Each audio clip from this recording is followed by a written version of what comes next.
In today's video, I am going to show you how you can hide your followers or following list on Instagram without private account. Therefore, without wasting any of your time, let's jump to the video.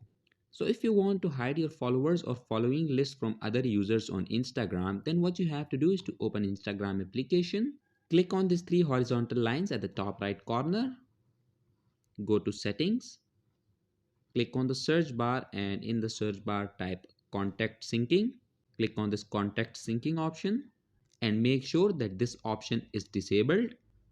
After that, go back and go to privacy. Scroll down and click on this restricted accounts option.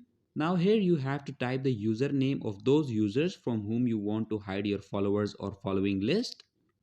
In this way, you can hide your followers or following list on Instagram from specific users. So that was it for this video and I'll see you guys in the next one. Peace out.